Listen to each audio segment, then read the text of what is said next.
Hello, hello, hello, and welcome to another episode of the Ohana Packers Edition podcast. I am Iowa Joe, and there's no Mike. Oh my, Mike's kids got him the greatest present in the world, and that's to get him sick for Father's Day. So he had to kind of bow out this week, but I am still here. I did get a last minute co-host, John from the Motor City Metrics podcast, Detroit Lions, Detroit Tigers, the other cat yes. podcast, uh, or as he likes to go by, Yoop, because he is from the Upper Peninsula.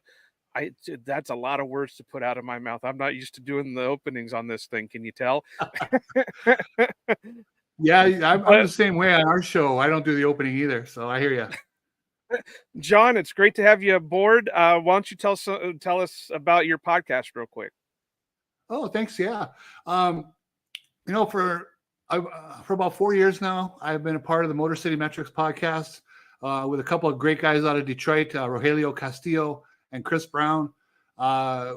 Weekly, we kind of recap Tigers week. We talk about what's coming up. We talk about the direction of the team, all the standard things. Try to do it with some fun. We cover the Detroit Tigers minor league system as well. We'll hit on the big topics of Major League Baseball. It's just a fun discussion, good chat every week with a good couple of guys. That's great. My two sports are football and baseball, but unfortunately, I'm a Braves fan, so I don't listen. I don't pay attention to the Tigers too much, and my team's not doing great so far this year. So injury bugs. For me, when I was a kid, I was a big Braves fan as well as the Tigers because we only had 7 channels and one of them was WTBS. And when people ask me, when people ask me how I became a Braves fan here in Iowa, it's the same answer. When I was a kid, we had more channels than what some people had. I mean, we still had probably 20, 30 channels or something like that. But the two main ones that you watched baseball off of was WGN and TBS. Yep. Well, when I was growing up, that was right when they went on their 14 straight NL East championship run. So, it was hard not to get into Braves fever. And of course, they had a lot of top guys, Chipper Jones, Greg Maddux, John Smoltz, Tom Glavine, guys like that all the way through. So it was hard not to get into the Braves when you had them on your TV all the time. And you just mentioned Hall of Famer. So yeah, it's pretty easy to root for those guys. Absolutely, that had to be a real fun decade for you, no question. Yeah. So it was. That's how I got into it, and that kind of leads into the topic for the day. We did put out the poll this past week on what the listeners wanted to hear us talk about. And we gave you 4 choices. And the choice that was the most popular was bucket list trips. And by that, it means where in the world would you like to most visit before you kick the bucket? So I've got my list. Yoop's got his list. We're just going to go back and forth and just talk about what we've got on our list. I'm going to go in order from 5 to 1. You can do whatever order you want to do on yours. But since you're the guest, I'm going to let you go first with your first one. Okay. Well, it's interesting. Are you familiar with Rick Steves on PBS? A guy named Rick Steves. I know the name, but I'm not familiar with what he does. He's a tour guide, basically, and he has a TV show visiting Europe. Okay. And I have a son who, my son's in a wheelchair, so we don't travel as much as we used to before he came on the scene. I'm his biggest fan. But so what I do now, I kind of live through Rick Steves' TV show. Right. And when he goes to Europe, one that really always sticks out to me that I would like to go to is northern Italy. The Tuscan region up north toward the Alps. All of that would be amazing. Florence and Tuscany has just so much history, much incredible scenery, incredible wine. Not far to travel on and go to France and Spain from there. So for me, the first one that came to my mind was Northern Italy. Yeah, like you said, a lot of history, beautiful scenery and stuff like that. That obviously would be a bucket list choice for anybody. I mean, all of Italy would be a bucket list choice for anybody. But Mhm. I mean, like we were talking earlier, trying to narrow down all the places we want to go to just five is really rough. But I think that's a solid one to begin with. Um, my number five is a little bit closer. It's possible, it just I've never had the time or the money to go out to do it. Okay. Um, Mine is a little bit in the way of yours where I am also a big fan of history, so most of mine all have to do with historical sides of things, and so my number 5 spot would be Gettysburg. Yeah. I even as a kid, I did a lot of reading over the Civil War. I have I'm a big genealogist where I've traced a lot of things. So obviously one of the big things for anybody who's in the US, if they trace their family history back, is of course Civil War. Um, Unfortunately, I don't think I know of anybody in my family that actually fought at Yeah. Gettysburg, but being that's one of the biggest historical battles for that war. And also on a side note, I'm a big paranormal guy. I do believe in ghosts. I do believe in stuff like that. And they say Gettysburg is one of the most Okay. haunted battlefields there are because of the death and because of all the destruction and that there. I know they do like ghost tours Wow. and that would be another thing that I would love to do. I have a friend that That'd be wild. goes to Gettysburg regularly, and she does the ghost side of it, and she said she's had a lot of experiences out there. So one, I'd love Wow. to get the history out of it, and two, the paranormal side out of it. I just so happened to have been there in 1990. I want to say it was 1999. It's amazing. I grew up. There's a lot of similarities. I read all Civil War and World War II history, gobbled that up all the time. Um, if you get to go, it's there. You get on top of Little Round Top and you look down that hill where that Confederate charge came up and the regiment from Maine beat them back. Yeah, And just to imagine what was going on in those tight quarters with all those trees, just unbelievable. And it's really you can make easily a 2-day trip out of it to see all the sites of the battlefield. Quite a few hills. You got to be yeah. ready to walk it, but otherwise, it's really amazing. I would love to go back. My mom and sister got to go for a school trip.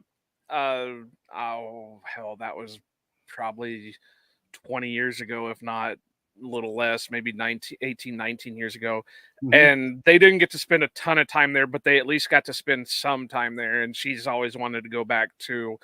So I mean, and like I said, I got a friend that tends to go over there for the paranormal side of it a lot. And from what I hear, it's a great place to go. And, like I said, it's one of those that's doable, but having the time and the ability to get out there is what's the hard part about it.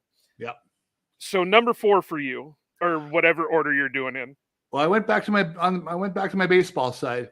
Um, I This is very obscure, but every year in Fairbanks, Alaska, they have a game called the Midnight Sun Game, and it's part of Okay. the Alaskan Summer League, where they get a lot of the very good college players up there for the whole summer, and they go through about a 40-game season. But on the longest day of the year, on the solstice, they have a game that starts at midnight, obviously, and they play through the night. They get done probably about 2 in the morning. I would love to see, as a baseball fan, I'd love to go there for that. There's a big brewery in Fairbanks called Hoodoo Brewing, which is just a fun name. So, Yeah.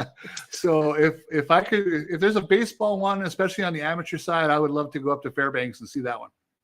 Yeah, that would be interesting. I was really that was another one that I was really tempted to put on my list, as I've always wanted to go to Alaska. Mhm.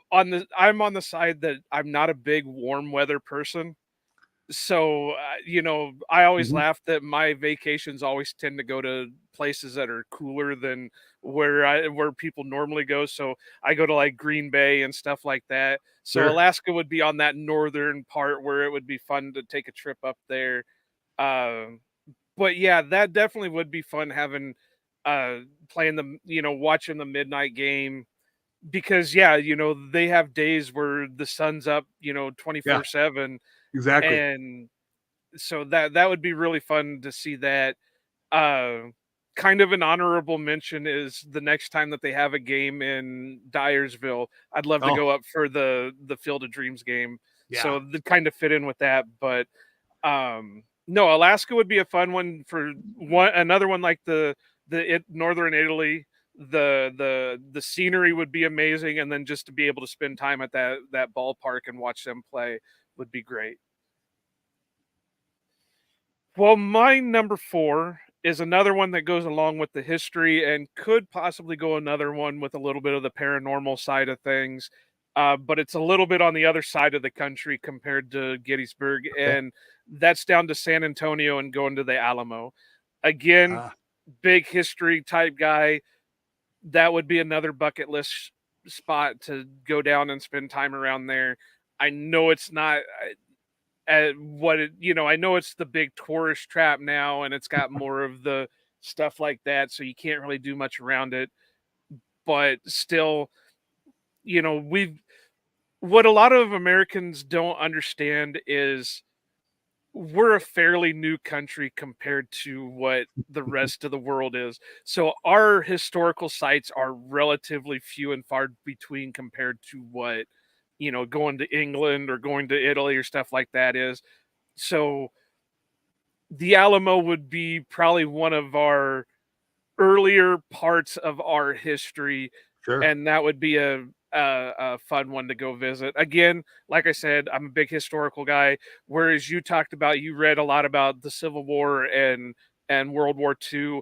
I did more of from the Old West back to like the early 1800s. So the Alamo was a big part of my reading Sure. structures. Uh, and of course, who didn't grow up with the stories of Davy Crockett and Jim Bowie and stuff like that. So it'd be fun to see the place where where these legends came out of. Sure.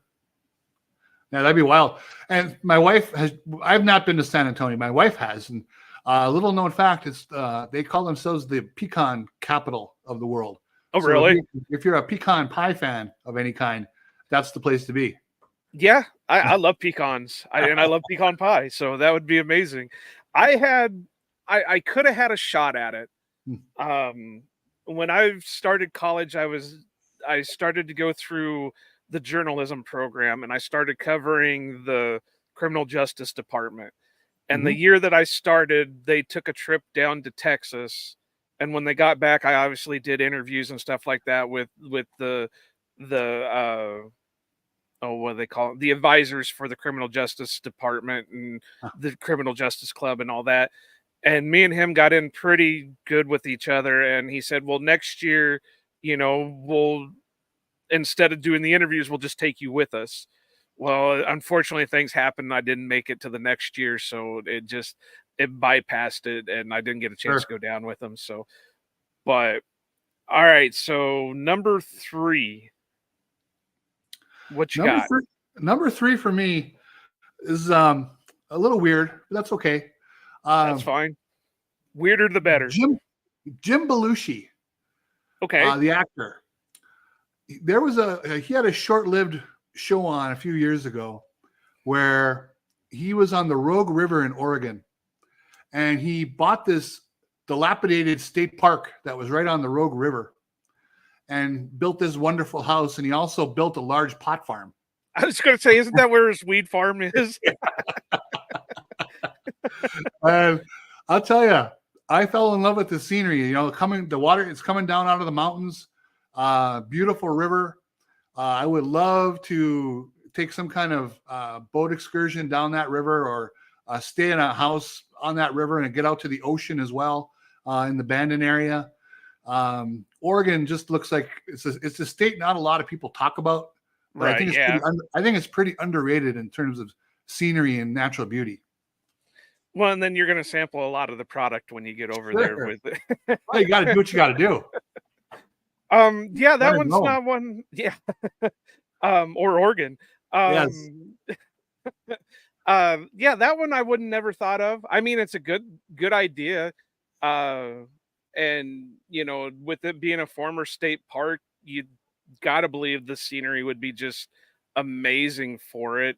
Um, and he's got the money to be able to do whatever the hell he wants over there, and Oregon is one of them open states where you can do that stuff. So Yeah, the whole area, just the entire area that he showed as part of his show, looked very, very memorable and just beautiful. Nice little small towns, with the small town coffee houses. I love that kind of stuff. So, or in little breweries, those type of yeah. things. That would be a great trip. I've had that on my mind for a while. And the nice thing is that's actually a trip that with my son, I could see us pulling that off. So that could be a bucket list thing that happens. Now, could that be one of the rivers that they take like the river cruises through?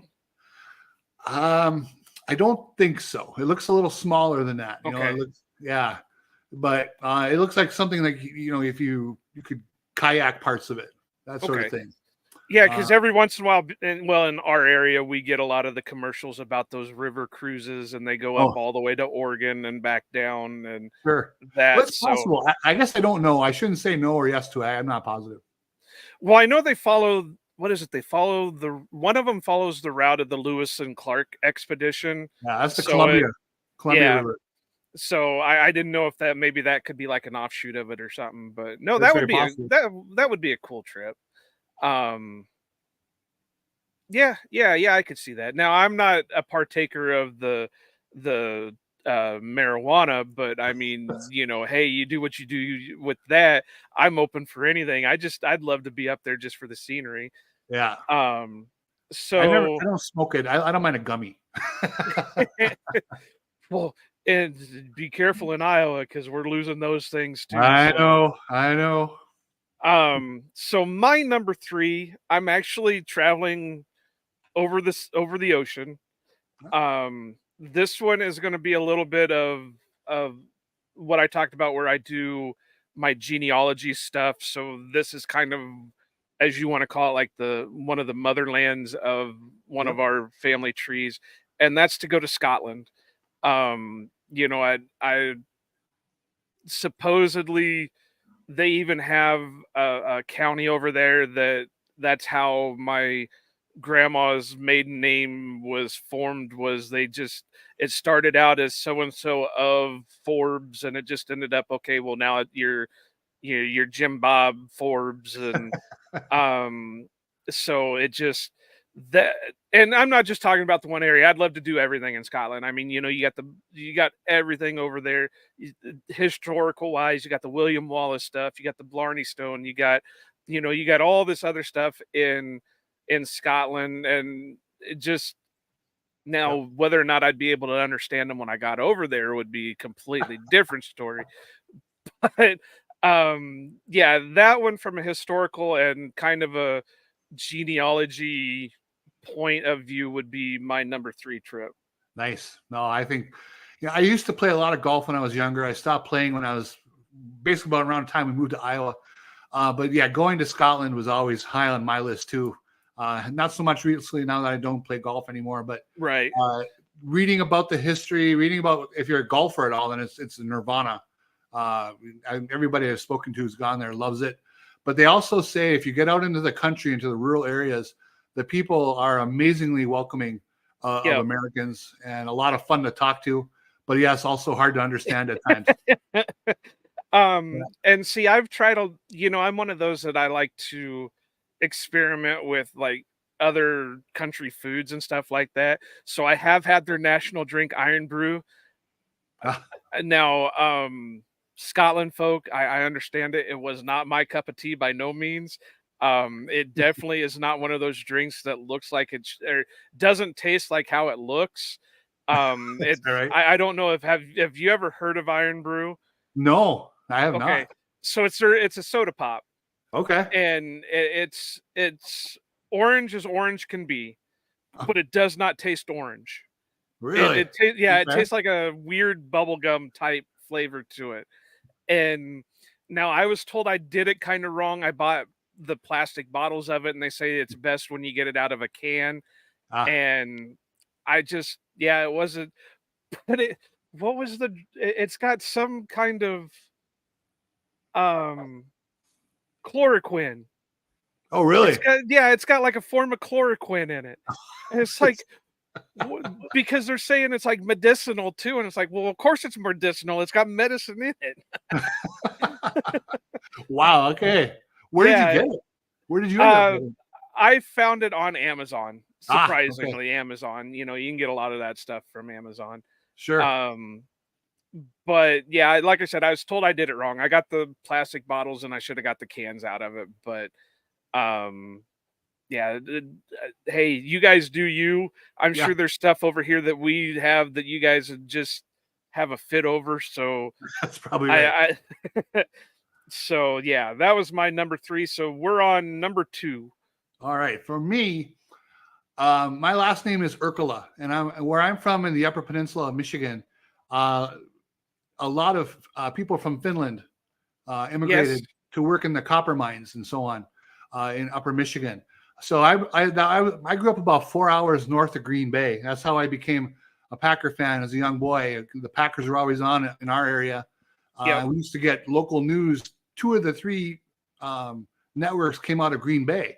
So we'd get a lot of Green Bay news and obviously then a lot of Packer news. So that put me on the Packer track for a lifetime. But because there's so many Finns up there, I actually ended up working for a small school that unfortunately closed called Finlandia University. And I was the next in line to go to visit Finland to recruit students.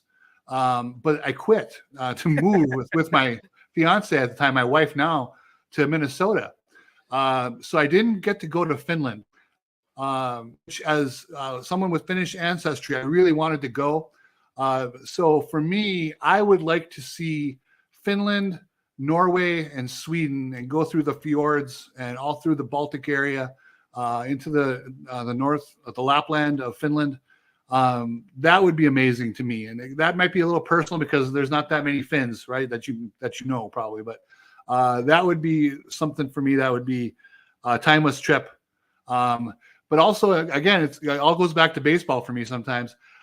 Just for kicks, during the pandemic, I started following the Finnish Baseball League, which who knew there was one, right? Yeah. and it's terrible. I mean, I wouldn't tell it to them. I would say it to their face, but it's probably ninth grade level baseball here in Iowa. Okay. Ninth and 10th grade, Yeah. But they post all the games. They take it pretty seriously. There's a team called the Tigers, and since I'm a Detroit Tigers fan, I kind of root for the Tigers. There you go. Yeah. So I would love to go see a game, and I'm also a baseball umpire, so it'd be kind of funny to see what the umpires over there are like in Finland. But mostly, I just want to see Scandinavia in general, because I think Norway also would be just unbelievably beautiful. Well, I'm not going to spoil my number 1 then, so I'm just going to jump ahead and go to my number 2. Okay. My number 2 is baseball related. Okay. I mean, there is a historical side to it, but I kind of alluded to this earlier. I'm a big Braves fan, and so my bucket list trip has always changed. Now, I've seen the Braves play. Being that I have family in Wisconsin, my mom took me to a couple of Braves games when they played Milwaukee at Milwaukee. Sure. I went the first year that Miller Stadium opened up, so I was there when they first opened their dome, the retractable dome. That's the word I'm looking for. Yeah. And then I was at Chipper Jones's last game in Milwaukee. Nice. So I have seen the Braves play, but this bucket list place has changed several times. When I was younger, it was Fulton County. Yeah. Then it became Turner Field, and now it's Truist Park. So obviously it's Atlanta, Georgia. Of course you got the history side of things too. Sure. Obviously that, they did the March to the Sea during the Civil War and burned down almost everything. So almost everything is brand new compared to what it was. Kind of genealogical side of things with it too. Some of my mom's whatever times great grandpas on 2 different sides actually fought for the Union as they were going through Georgia. One Okay. was mortally wounded. The other two were able to make it back. So, you know, that historical plus familial side there, but mainly I just want to see the Braves at Truist Park. You know, that's the big thing. Again, it's another one of those that it's possible, just timing, money, stuff like that has held me back from it. So, uh, yeah, that one's my number 2. It would probably be my number 1, but I've got a special spot for number 1. So, Oh, very good. No, hey, I would love to. You know, the Braves. They've had such a good baseball history in the last couple of 3-4 decades. It would be cool to get down there to see a game. I'm actually heading down with my son and my wife about 40 miles away from Atlanta. We're heading there in October. My son has been invited to play in the National Miracle League All-Star oh, game. that's cool. That's great.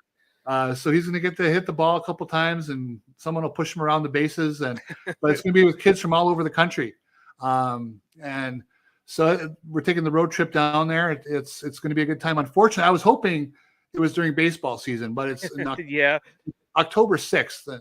And maybe the Braves might have a playoff game, but they might be in the playoffs. There you go. So we'll see. Where is he going for that? It's 40 miles on the east of Atlanta, and Okay. Now that I'm on the You're spot blanking here, on the name. Yeah. That's fine.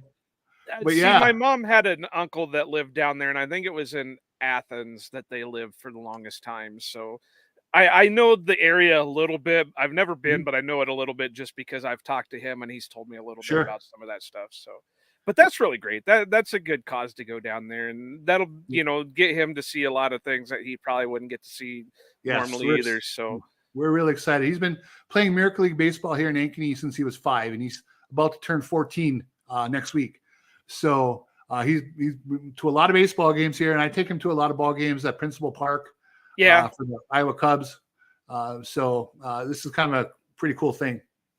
Well, that's great. That's great. I love seeing that stuff. And he's outdid me. I haven't even been to Principal Park. And for those that might not know, Principal Park is the AAA Iowa Cubs. It's the Chicago Cubs' AAA affiliate. So, they've had a lot of big names that have went through Des Moines to get to Chicago. I think when I was a kid, I think not Kerry Collins, that's football dummy. Kerry Wood was going through. Yeah, it was going through at the time. So that would have been the big one to go see. But like I said, I just never made the trip. That's just like in Burlington, which is only about maybe an hour away from me, is the Burlington Bees. And that was the Angels affiliate for a long time. And go figure, Mike Trout would have been there. Yeah. Who's the other big one that was there at one time that I completely whiffed on? But yeah, they've had a lot of them go through there. So it's amazing. Iowa has no professional team of their own, but they have plenty of sublets of teams, affiliates. Yep. So let's see. We're on number 1, so it'd be your number 1 pick. Okay, my number 1 pick is something. Again, maybe not everybody else wouldn't be on top of everybody else's list, but it's for me and my wife. Ever since we were young, we talked about, and I'm also like you. I don't mind a cooler weather. I'm fine with that. Especially, we're going to the Upper Peninsula of Michigan, where my old stomping grounds next week on Lake Superior, and right now they're saying the temps are going to be in the mid 60s the whole week. Beautiful. So one thing we talked about is on the East Coast, we would love to go to Maine and then up into Newfoundland in Canada. Some of the scenery you see there looks so amazing. You can stop and get low cost lobster dinners everywhere because it's right on the coast. We just think that a couple weeks cruising up and down that coast, staying in small towns, seeing the scenery, Acadia National Park, those kind of things, which is supposed to be one of the most beautiful spots in the country. We would love to do that coastline and do it in a way that you're kind of just lounging around for parts of it and taking it all in. If you had enough time to do it, that would be the way to go. then in Maine, you can hit a lot of the haunts of the Stephen King universe. There you So go. you go through there and catch a lot of those. Uh, but no, yeah, that would be great. I'd love to hit Newfoundland too, just because of the Viking, stuff Yes. that they've found through there. That would be really neat. Um, so yeah, that would be a fun trip, especially about late June, early August. That way you're getting a lot of the beautiful sight, but it's still cooler temperatures throughout that area. Yes. Yeah. Agreed. So that would be amazing. That would be a hell of a trip.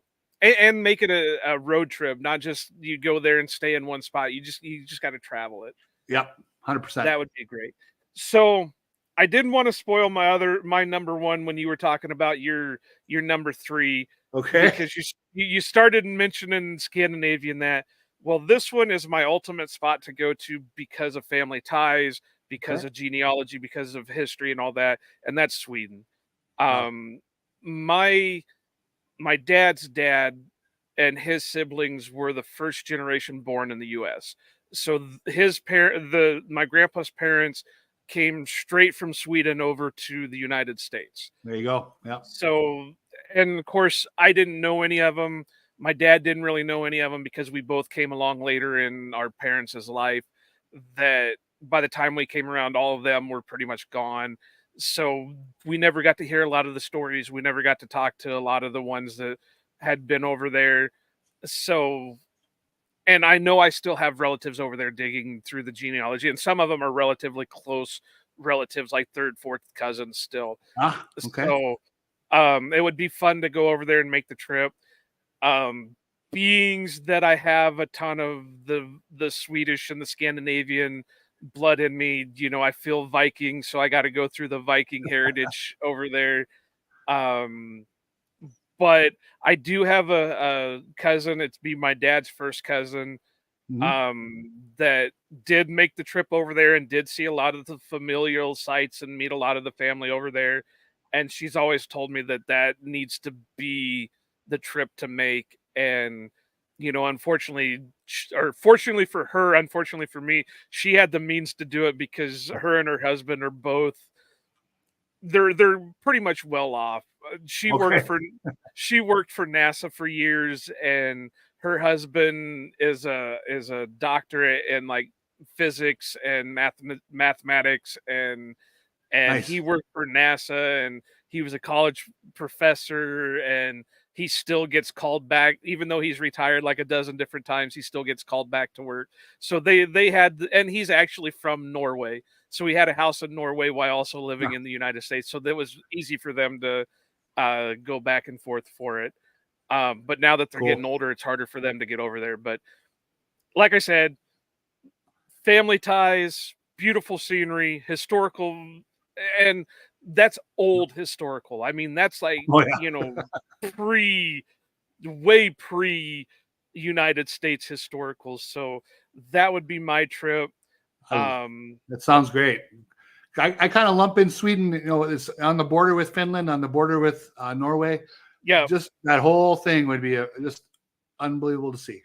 See, I made my dad do one of those ancestry DNA tests years ago, and Um, it's so funny because we know they came from Sweden, so Mhm. that, but we have to lump it Scandinavia because they were so close together that Yeah, the ancestral DNA stuff broke it down to, well, it's this part Norwegian, this part Finland, this part Swedish.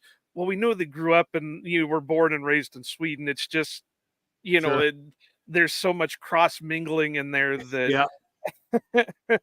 that it splits up like that. So that one, and it would allow me to get over there and dig into some of the genealogical stuff over there, and because it's hard to, even though we're in the time of technology and we can get into that stuff, I don't speak a lick of Swedish. Yeah. So The good news is, I believe everybody in Scandinavia speaks like 3, 4 languages. So I think half of them speak English, and we'd be okay. yeah, and that would be something that they could take me to the places where they have the records and that, and they could translate for me. So we'd be pretty good on that one. Yes. So, since we've got a little bit more time to go, do you have any honorable mentions that you'd like to throw out there that probably should have made the list but didn't quite make the top 5? Yeah, well, going back to the Rick Steve show, there's this little place in Austria called Lake Hallstatt, Okay. and it's this picturesque little village where they had a salt mine, and Okay. there's this beautiful lake that's kind of up in the mountains. So you kind of come out of the mountains, you come over this hill, and there's this gorgeous lake in front of you. It just looks like you're stepping back in time to about 1788. You know what I mean? All the houses are old. They get around by these little rowboats. Everybody eats fish that comes right out of that lake. That's what half your diet is. They have their own special liquors and stuff that they brew right there. Lake Hallstatt for me is way under the radar, but I've seen that episode of Rick Steves enough times where I want to see that before I'm done. There you go. I'd have to say my honorable mention is probably Greece. I'm big into, also I love like mythology and stuff like that, so it'd be neat to see like go to Athens and the Acropolis and Nice. the Greek Senate and stuff like that to visit those places. So that would probably be my honorable mention. But really, it's a bucket list. Yeah. There's a number of places that I would love to go that just didn't make the top 5, and some of them you probably couldn't go to just because of political and the issues that are going on currently are stopping from happening. But I'd love to go to like who wouldn't love to go to Moscow just to see the the old Kremlin and the spires and stuff like that. But try getting into Moscow without getting yourself killed being an American. You end up in a prison. Would be a bad part. Yeah. Or going to obviously I'm not a big religious guy, but it still would be cool to go over to like the Middle East and see like Jerusalem and Israel and those types of places, just to see that old, because that's old history. Yeah. That's pre that outdates the United States by like thousands of years. A long time. It would be it would be neat to see some of that stuff. So, but again, because of issues going on now, it's almost impossible to get over there and be safe. But so obviously there's no news Packer wise going on, otherwise we'd be talking about that. We're still waiting on the Jordan Love contract extension. Yeah. Kenny Clark did say that his team and the Packers are talking about an extension for him. He said he wants to be a Packer for life, right? Yep. Pretty cool. And we've always said this with him, he's still young enough that it would not be hard to give him that third contract. Yeah. It's just whether or not they want to or not. Other than that, there's been no trades. There's been no nothing. It's pretty much dead. That's why we're coming up with these off-season episodes. But Yoop, I appreciate you coming on last minute. I mean, this was last minute. This was to the point that I was begging people on just random Twitter, random tweets asking somebody to jump on. So I appreciate you jumping on. Why don't you tell the folks where they can find you, and why don't you plug your podcast one more time? That would be fantastic. Thank you. Yeah, again, my name's John Urkula, a lifelong Packer fan, but I do talk about the Detroit Tigers on the Motor City Metrics podcast. Big baseball fan. All of us on the show are big baseball fans. You can find Motor City Metrics at all the normal podcast outlets. We also have a YouTube channel. Just do a search for Motor City Metrics Baseball, and you'll find us. No problem. You can find me on Twitter at Yooper_IA. So Yooper, Iowa, at Yooper_Iowa. Excuse me. I was giving an email address, but at Yooper_Iowa. Find me there. I have a lot of fun on Twitter. Talk baseball. I'm a baseball umpire. Talk about rules a lot. Certainly talk about the Packers when that's appropriate. So we have a lot of fun there. But this has been fun tonight. This was a cool last minute thing. My wife and I were just sitting there watching Bridgerton, and I've had enough Bridgerton. I've had enough Bridgerton for a while. So this was really nice, Joe. Well, like I said, I appreciate you coming on. Mike, obviously, it wasn't Mike's fault that he got sick, and it wasn't his fault that I was looking for a last-minute co-host, but I kind of drugged Dad out for a road trip down to visit a couple of cemeteries that I found some genealogical stuff for. So it was like, all right, well, let's just go for a road trip, and it kind of took us away from the house for a bit, so I wasn't able to do any kind of co-host search like I normally would. But again, I appreciate you coming on. You can find us at Ohana_Packers on Twitter, and I think that's the same thing for Instagram and Facebook. We are also on all the podcasting areas. If we're not on the one that you specifically use for your podcast, let me know. I'm the one that has to go through and dig through and make sure we're on that one. We are still trying to do a giveaway of the Jair Alexander 8x10. That's when the Ohana_Packers account on Twitter reaches 523. Now, I have noticed that I have cleaned up a lot of the bots on Twitter, so we lost a little bit, but we are at 465, so we're only 68 away from hitting our goal. If my math is right, math was never my favorite subject, so we're but you must be following the Ohana Packers account. You can follow me, you can follow Mike, you can do all that, but to be eligible for the drawing, you have to be following the Ohana Packers account. You can also find all our articles and our merch store over at ohanapackers.org. Please go buy merch. It helps us. It funds us. It is not cheap to run a podcast. It's not expensive if you do it on the cheap side, but it still costs money, and any little bit helps. Please go buy merch. We have all kinds of it. We even have coffee. Go get Ohana Packers coffee. Nice. Or if there's something that if there's something that's not over there, again, let us know. Shoot us a message on Twitter. Send us an email at outbackpackers1919@gmail.com. Whatever you got to do, let us know. We'll get it up, get it posted. And like I said, any little bit helps. So get your merch. It also helps us in promoting the show. So any little bit helps. Again, any little bit helps. I'm begging here. Any little bit helps. But for me, for you, for the sick Kawano in his bed somewhere dying slowly because of his children, I do want to say I hope you guys had a happy Father's Day. This episode comes out a couple days afterwards, but still we're recording on Father's Day. So hope you had enjoyed it. Hope they got you something other than an illness like Kawano-san. So as he would say, we want to wish you a go pack go and an aloha.